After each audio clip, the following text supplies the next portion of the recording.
To all of you listening right now, my name is Evelyn Harper. I'm just a few months shy of turning 80, and when I look back, it feels like I'm flipping through the pages of a long, worn book. Today, I want to open to the chapter that changed everything and share it with you. For over 4 decades, I've lived in this little house in the middle of busy Chicago. And for just as long, I carried a quiet ache inside me. Years ago, a doctor told me I would never be able to carry a child. My husband, Walter, and I tried to accept that truth. Together we made peace with the fact that one room in our home would always stay empty. We thought that was the life we were meant to live, steady, uneventful, and quiet. But one evening, as the sun was sinking low, something completely unthinkable appeared at our door. A wicker basket. Inside wasn't just a baby, but also a letter, a check, and a mystery strong enough to shake apart the calm little world Walter and I had built. That night was the beginning of a story I know will reach into your heart the same way it reached into mine. Before I dive in, I'd love for you to subscribe and comment below. Tell me where you're listening from. I want to know what corners of the world the story has touched and whose hearts it may warm. Walter, my husband, is a good man. A retired Marine gunnery sergeant. He's the type who doesn't wear his emotions on his sleeve, but he's steady as stone. Even now, though his health is fragile, he's my anchor. That late afternoon, he was away at his appointment at the VA hospital.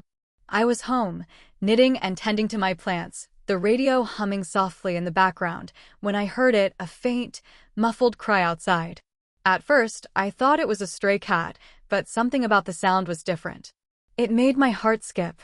You don't live almost 80 years and forget the sound of a baby's cry, even if you've never been a mother.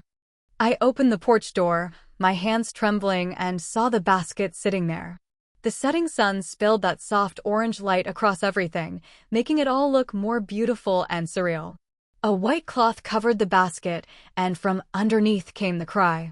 When I pulled back the cloth, my whole world stopped.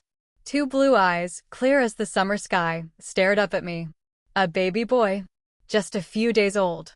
His cheeks were so rosy they looked painted, like the porcelain dolls my mother once kept on the shelf. He was wrapped in a soft, light blue blanket, folded neatly with care. I bent down, knees aching, and lifted him carefully. He was so light, so warm, pressed against my chest. And then I saw it. Beneath the blanket was a letter, some papers, and a cashier's check. My heart nearly stopped again when I read the amount. $250,000. Me, Evelyn Harper, a Marine's wife, holding a baby in one arm and a check worth more than my house in the other. On the envelope of the letter was a single line that hit me like lightning. I entrust his life to you. Care for him as your own. Beneath that was a name, Liam James. In that instant, something shifted inside me. After a lifetime of believing motherhood had been denied to me, here was this tiny soul on my doorstep. I carried him inside, torn between joy and fear. My mind screamed questions. What kind of person leaves a baby like this? How could I possibly care for him at my age? What would Walter say when he walked through that door? And is this even legal? Should I call the police? But when I looked into those wide blue eyes, none of that mattered. It felt right. In the kitchen, I mixed warm water with sugar in a spoon, just like my mama had once taught me to do for newborns when milk wasn't available. The little one sucked eagerly, hungry as can be. I sat in my rocking chair, Walter's gift to me on our 50th anniversary, and rocked him gently while humming a lullaby I didn't even know I remembered. He stared at me like he understood. By then, night had fallen completely. I thought about all the years I'd wept over the children I never had, and now here I was, in my old age, with a baby in my arms. In that moment, I made a decision. I would care for him as if he were mine. Tomorrow I would deal with the rest, the documents, the check, the questions from neighbors. Tonight, it was just me and Liam. I laid him on the bed beside me, surrounded by pillows so he wouldn't roll. I stayed awake, watching his every little breath. Walter was still at the VA, and I knew I'd have to face him in the morning. But for now, all I could think was this. After all these years, the empty room in my heart was no longer empty. Most Sundays, we dressed Liam in a little light blue outfit that matched his eyes and went to the 9 a.m. service. I'll admit, at first it felt awkward. The stares, the whispers, the not-so-subtle questions. An old woman carrying a baby, it drew attention, and not the kind that felt kind.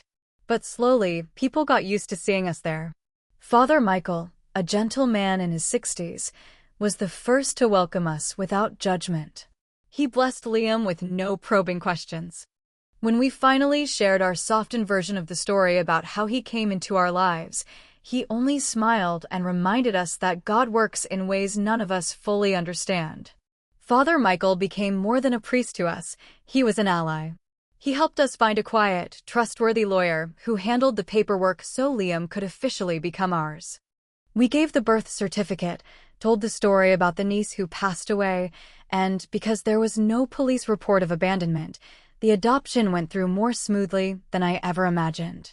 I suspect that check helped loosen some red tape, though Walter never said a word about it. He had his own ways of solving problems, a habit that never left him after his years in the Marines.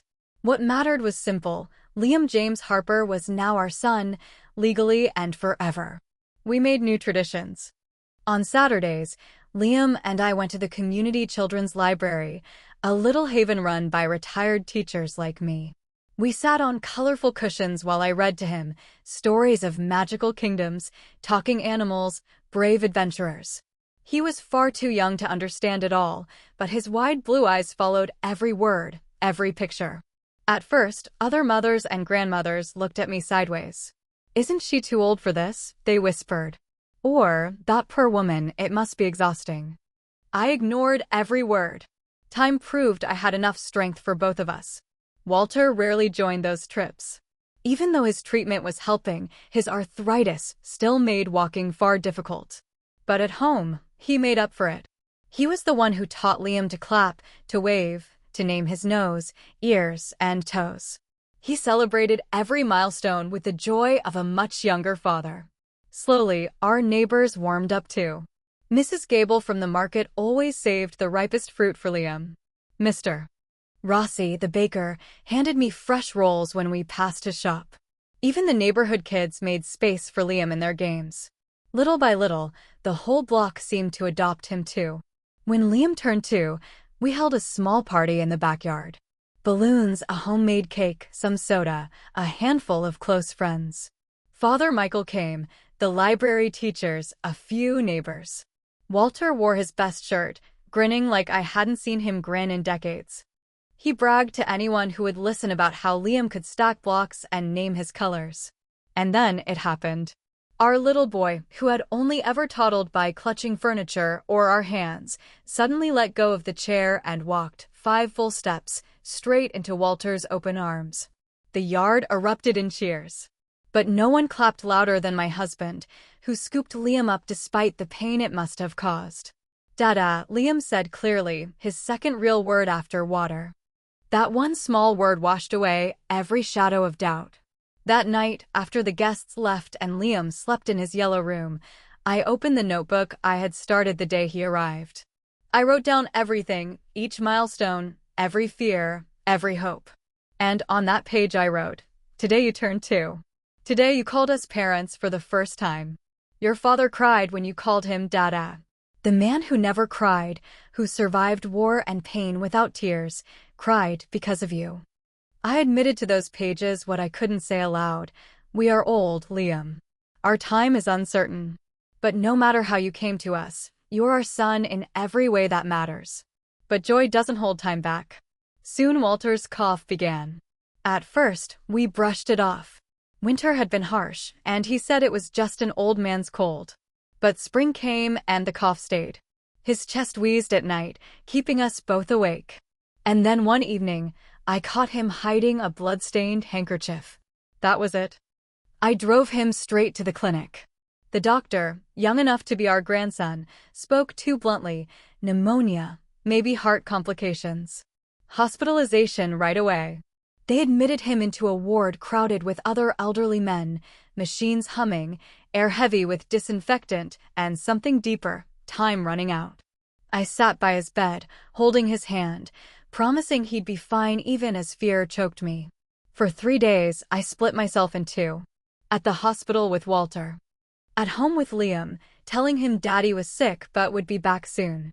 Children believe what we tell them. He believed. Yet every night he asked, "When can I see Daddy?" On the fourth morning, I walked into his room and found him gasping, each breath a battle. The doctor said he needed the ICU, but there were no beds. That's when the thought came, the money. The money we swore was only for Liam's future. But what future would there be if Walter wasn't there to see it? I signed the transfer papers that same day. They wheeled Walter into a private ambulance, and we went to St. Jude's. The difference was like day and night. A private room, doctors who explained, nurses who cared, specialists who didn't rush. Dr. Evans, a pulmonologist with kind eyes, told us it was serious, but treatable. Weeks of antibiotics, therapy, and rest. The bills piled up, but every cent was worth it. Slowly, Walter's cheeks regained color. His breaths came easier. Liam missed him fiercely, though. Our boy grew quieter, more thoughtful, but he found his own way to help. Every afternoon after school, he sat at the table and drew pictures of us in the yard, of the oak tree, of Walter, and him playing ball. I taped those drawings on the hospital walls until the room looked more like home. One afternoon, while Liam played in the hospital garden, Walter took my hand with surprising strength. His eyes were clear, his voice steady. "Evelyn, we need to talk about the future." I tried to hush him, but he pressed on. "Don't treat me like a fool. I don't have much time. Promise me you'll raise our boy. Let him be a child as long as he needs to. When your time comes, make sure someone will carry on. Promise me." I couldn't speak. I just nodded, tears running. He smiled faintly. Funny, isn't it? I trained for battles my whole life. But this, leaving enough love behind, this is the only battle that matters. Then Liam came running in, holding a dandelion. Walter's face softened in a way that erased every line of pain. A week later, the phone rang. I was in the kitchen, stirring pasta sauce, when the hospital said the words I'd been dreading. His heart had stopped. 88 years, and it was done. I stood there frozen, spoon in hand, sauce still bubbling while my world collapsed. In the living room, Liam sat with his blocks, humming to himself, waiting for me to call him to dinner. And I wondered, how does a mother tell her son that his father will never come home? How do you explain death to a child who's only just begun to understand life? I turned off the stove, sat down beside Liam on the rug, and drew in a steadying breath.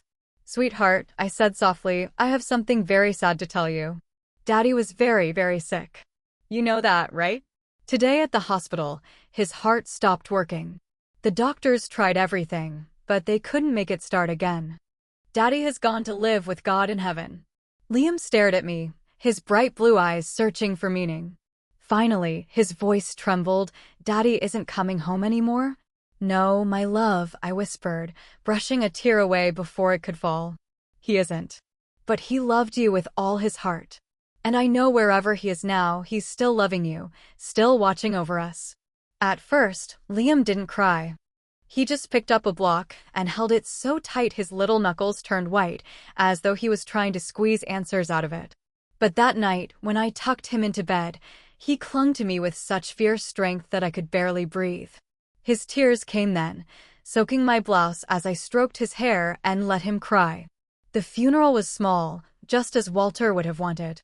Father Michael spoke gentle words that hung in the air but didn't quite reach my heart.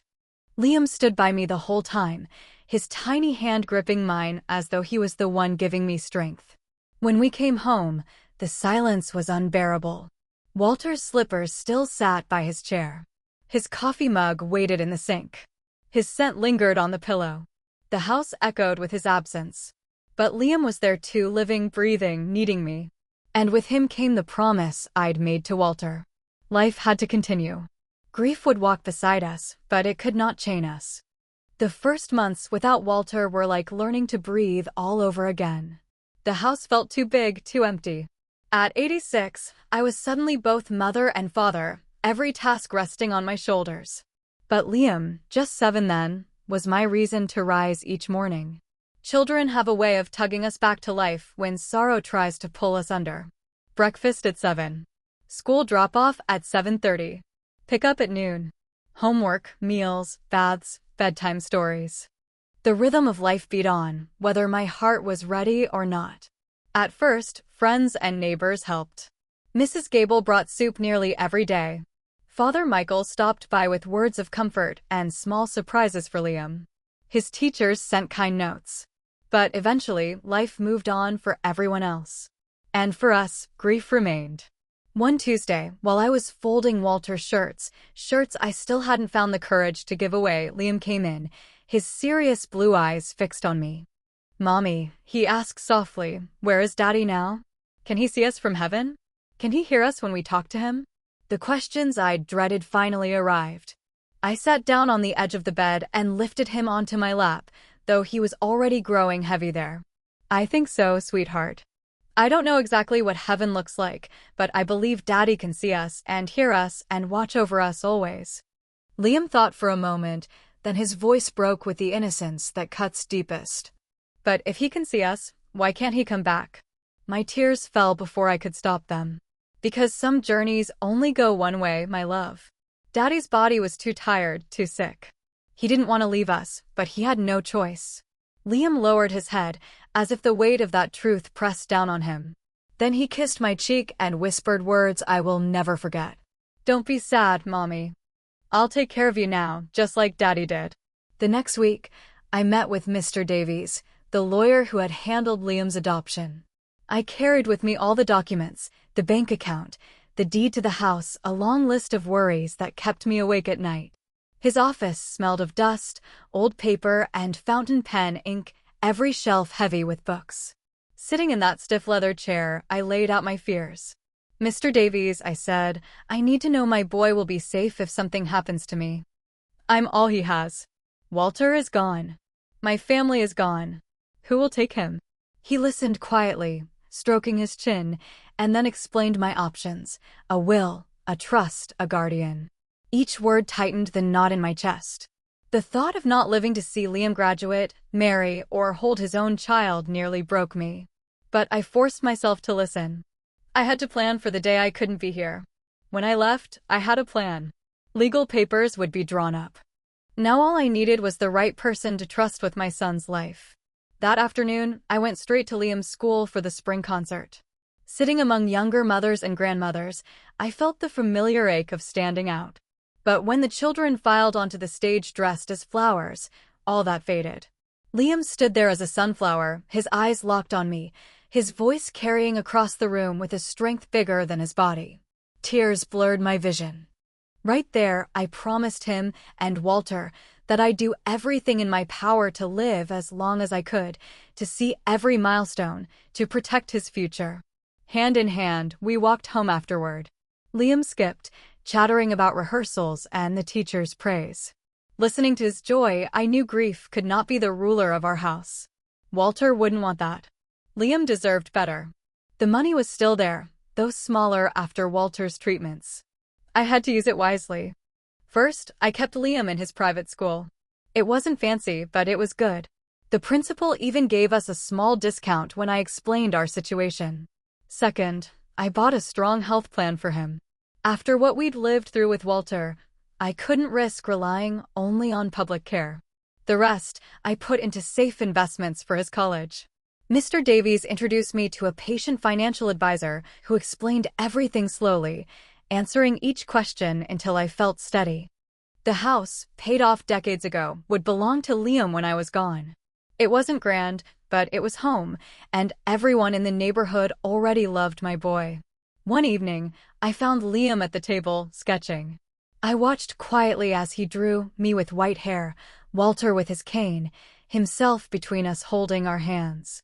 Above us, the sun and clouds smiled down. "These are the people who've gone to heaven," he explained, pointing to the faces in the sky. I held back tears. That simple drawing told me we were doing something right. Liam was loved, secure, and strong. The money, the plans, all of that mattered. But what mattered most was what Walter always said: family isn't about what you have. It's about what you share. Still, grief had its sharp edges. Some nights I found Liam crying in bed, clutching the wooden horse Walter had carved years ago. One night, Through his tears, he whispered, "Sometimes I forget Daddy's voice, Mommy. And it makes me so sad." My heart cracked. The next day, I pulled out a box I hadn't touched since Walter passed. Inside were old DVDs, birthday parties, Christmas mornings, ordinary afternoons where Walter taught Liam puzzles or clapped along to his games. That night, I slid a disc into the player. Walter's deep voice filled the room, and Liam's eyes lit with recognition. We both wept, but it was a healing kind of grief. From then on, we made it a ritual, once a month, a Sunday afternoon with those videos. A way to keep Walter close, not by denying death, but by celebrating life. At school, Liam thrived. His grades were strong, his teachers praised him often. But not all children are kind. More than once, classmates mocked him for having an old mom or said he had no real parents. The first time it happened, he came home quiet, reluctant to share. When he finally did, my heart broke and swelled with pride at the same time. "A boy told me you're too old to be my mom. He said I don't have real parents. But I told him you are my real mom. And Daddy was my real dad. Because real love doesn't need the same blood." Did I say the right thing, Mommy? I hugged him so tight my tears wet his hair. "You did more than right, my darling. You spoke the truth." That night, as he slept, I thought about everything. The basket left at my door, the letter, the check. All the mysteries that had brought him to me. One day, when he was ready, I would tell him everything. But not yet. For now, he only needed to know one thing.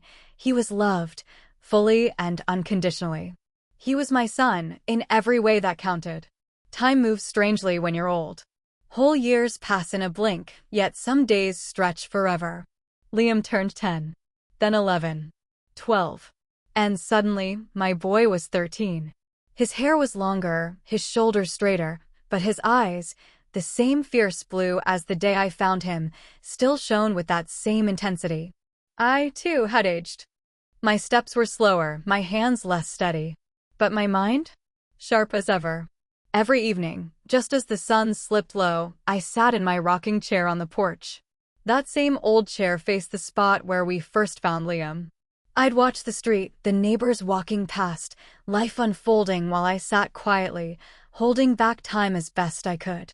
Liam was growing into such a remarkable boy, healthy, bright, always near the top of his class.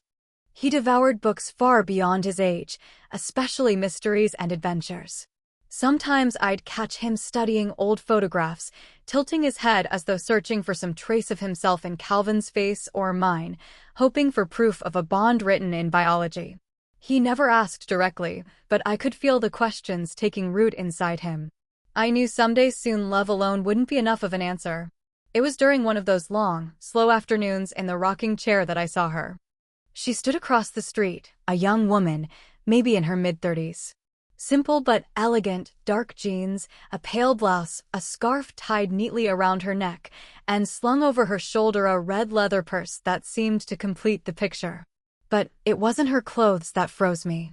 It was her eyes. Even from that distance, I felt the pull of her stare, intense, unshakable, fixed on my house as though drawn by an invisible thread. When she realized I was watching her, she turned sharply and hurried away. That night, I told Liam about the strange woman. He barely looked up from the video game his friend Cody had lent him. A shrug was all I got. 3 days later, she was back. Same place. Same stare. Only this time, when our eyes met, she didn't flee. She nodded slightly, a shy gesture that made my heart pound. Was she a social worker? Someone tied to Calvin's family, sniffing around after his death? Or, God help me, was she part of the secret that had haunted us since the day Liam came in that basket? Sleep didn't come easy that night. My dreams twisted into nightmares, visions of the woman with the red purse ripping Liam from my arms while I stood powerless to stop her. By the next morning, I'd made up my mind. If she came again, I would face her. It was a blistering Tuesday in July when she appeared once more. I had the house to myself while Liam was at school. I brewed a pitcher of iced tea, set out 2 glasses, and waited. At 2 o'clock sharp, there she was, standing in that same spot. My heart pounded, but I lifted my hand and motioned her over. She hesitated, weighing her choice. Then, with a deep breath, she crossed the street. As she approached, the details sharpened. Medium height, brown hair tied back neatly, features refined. And those eyes, Lord, those eyes. The exact same piercing blue as Liam's. My breath caught in my chest. I didn't need her to say a word. I already knew. "Good afternoon, Mrs. Finch," she said softly, her voice unsteady. "My name is Audra Prescott. I believe we have something important to discuss." The formality of her words clashed with the emotion trembling in her face. I invited her to sit, poured the iced tea, and tried to steady my own racing thoughts. Why now? Why after 13 years? How had she found us? And most of all, what did she want with Liam? We sat in silence until she began. "I've rehearsed this moment for weeks. I think it's best to be direct. I am Liam's biological mother." The words hit me like a blow, even though my heart had already guessed the truth. A storm of feelings crashed inside me: anger, fear, curiosity, and, strangely, a hint of relief that at least part of the mystery was finally uncovered. Audra's voice shook as her story spilled out, a dam breaking after years of silence. She was 23, a medical student in Chicago, just months from graduating. At a college party, she'd met a young bartender, handsome, charming, studying architecture. Too much to drink. One night that changed everything. Pregnancy. Panic. Her father, Augustus Sterling, a wealthy, rigid real estate mogul from Naperville, had mapped out her life in advance. Graduation, marriage into another elite family, a high-end medical practice. A baby out of wedlock with a poor bartender would have destroyed it all. I cut in, the question clawing out of me, but why us? Why my house? She reached into her red purse and pulled out a worn envelope. Inside were clippings and faded photographs. One was a local paper story about the community library where I'd volunteered years earlier. In the picture, I stood holding children's books, my name printed underneath. "That's how I found you," she explained. "I needed good people for my baby. I watched you for weeks. I saw your kindness, your patience with children, your steady life with your husband. I knew you could give him what I couldn't." Her voice cracked, tears slipping free. Leaving him that night was the hardest thing I've ever done. But I believed it was best. The money, my father gave it to me for my future. I left it for his. I sat frozen, fury and compassion locked in battle inside me. Part of me wanted to throw her out, scream that she'd forfeited every right when she abandoned her child. Another part saw the frightened girl she had been, crushed by an iron-fisted father. Finally, I asked, "What do you want now?" She drew a deep breath. "Not to take him. Never that. He's your son. I just want to see him, to know he's safe and happy. Not a day has gone by I haven't thought of him." Her voice softened. "I finished school. I work in a community clinic. I married a professor. My father hates him. Now my father is sick, and for the first time in my life, I can make my own choices. That's why I came." Before I could answer, the gate creaked. Liam was home from school, backpack sagging, shirt wrinkled from a long day. He paused, eyeing the stranger on our porch. I quickly introduced her as an old acquaintance. He nodded politely and slipped inside, more interested in a snack than adult mysteries. When he disappeared, Audra whispered, "That's him. So beautiful. So strong. Thank you for loving him like I couldn't." I studied her quietly, my chest torn in two. Anger at her choice. Compassion for her regret. Those blue eyes brimming with truth. "He calls me Mom," I finally said, my voice steady. "Calvin was his father. We built a family. I won't let that be undone." Audra only nodded, her fingers clutching the strap of her purse. She didn't argue, didn't press rights she might have had. She simply accepted it. Then, carefully, she asked, "Could I know him, just a little? Maybe as a friend? An aunt? Nothing more. I would never try to take your place." Her humility caught me off guard. No threats. No demands. Just a plea from a woman who had carried regret for 13 long years. I sat there, iced tea sweating in my hand, torn between protecting my boy and considering her quiet request. Letting her in could mean opening old wounds. But keeping her away might leave questions Liam would never forgive me for avoiding. And as I thought of Walter, gone now, another truth pressed hard against my heart. I was the only one left. At 92, the years pressed harder on me with every step. My joints ached constantly, my breath came shorter, and sometimes a dizzy spell forced me to sit before I lost my balance. I couldn't escape the question anymore. How much longer would I have with Liam? And when my time finally came, who would stand beside him, still so young, to help him face a world that can be so unforgiving? That's when I turned to Audra. My voice was steady, though inside my chest everything trembled. Audra, I'm going to make you a proposal, I said. After a long silence, I had finally found the words. As long as I'm alive and strong enough, Liam will remain only my son. He will not know the truth about you. Not yet. He's endured enough loss for one boy his age, and I won't confuse his heart until the right time comes. She nodded, no protest, no hesitation. But, I went on, you can slowly come into his world, as a family friend. Visit him here and there, bring a small gift on his birthday, sit with us in the moments that matter. And if my health fails, if I can no longer care for him the way he needs, then I'll allow you to step closer. The words spilled out almost against my will, but I knew deep down they were right. When I was gone, Liam would need someone who loved him. And who better than the woman who gave him life, who had spent 13 years regretting her choice, and who now seemed determined to make it right. Audra's eyes filled, and tears slid silently down her cheeks as she took my hand. Thank you, she whispered. This is more than I deserve, more than I ever hoped for. I promise to honor every boundary. I promise to love him without ever stepping between you. A week later, Liam met his new Aunt Bella. I told him she had been one of my students years ago who had returned to the city without family nearby.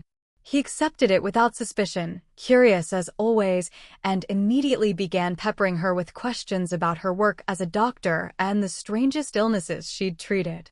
Audra answered each one with patience, her eyes shining with pride every time Liam laughed. Life shifted into a new rhythm. Every Friday, she joined us for dinner. She brought simple, thoughtful gifts, books on astronomy, science kits, logic games. Nothing flashy, nothing to overstep. She even offered help with Liam's schooling costs. At first, my pride made me refuse, but eventually I accepted. After all, some of that money had been hers to begin with. In return, I shared the memories she'd missed, his first step, his first tooth, the way his first word was water and not mama or dada. I showed her photo albums, home videos, the little drawings Liam had made in preschool. Together, in a strange way, we were stitching together the torn pages of a story that had been left unfinished for more than a decade. One quiet afternoon, with Liam at a friend's house, I showed Audra the notebook I had been keeping for years.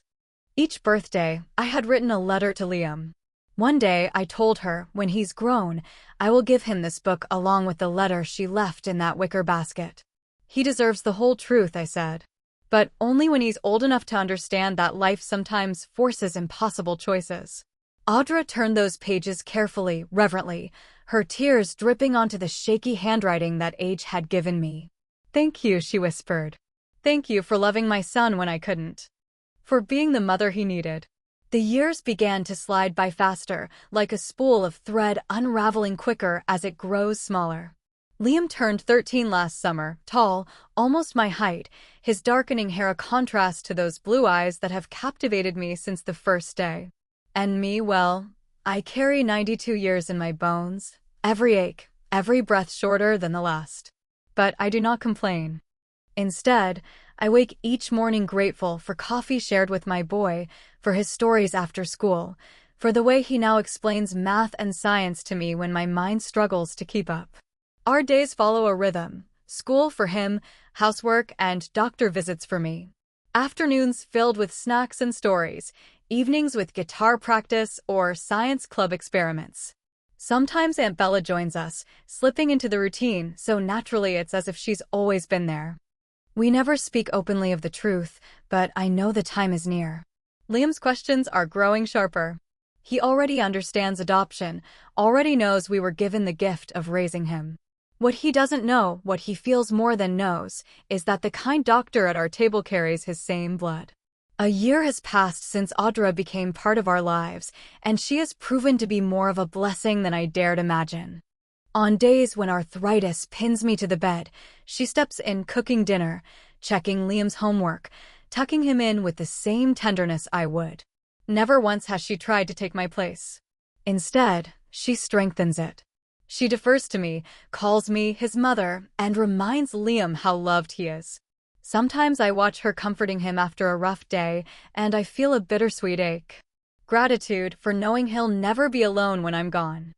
And sorrow for knowing I won't see him through all of life's milestones.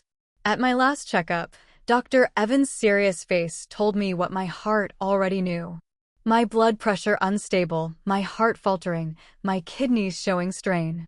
Maybe months, maybe a year if I'm careful. I listened calmly, as if the news were simply confirmation of what my body had whispered for a while now. That afternoon, I called Audra. "We need to talk," I said. She came while Liam was at school, and at the same kitchen table where our pact began, I told her the truth, the test results, the prognosis, the fear clawing at me that Liam would soon lose me, too. She took my hands, strong and young against my frail ones, and her words steadied me. "Don't worry, Mrs. Finch. I'll care for him as my own. He is my son, too. I'll make sure he never feels alone, never feels unloved. I'll honor everything you and Calvin gave him." On the table beside me sits an envelope thick with the things that tell our story. The notebook of birthday letters, the original letter from the basket, photographs, memories of an unlikely family built on love. On the cover, in my shaky script, I wrote, "For Liam Michael. To be read on your 18th birthday." Audra promised to keep it safe until the right moment. Together, we agreed to begin telling him gently, step by step, while I still have time. The last entry I wrote ends with words that say everything my heart holds. "When the wind stops blowing, you'll know my mission is complete. But my love will never stop. It will live on in every memory, in every lesson, in every embrace we shared." Strange, isn't it, how life unfolds? A baby left on my porch gave me back the gift of motherhood, turned my final years into something bright and purposeful.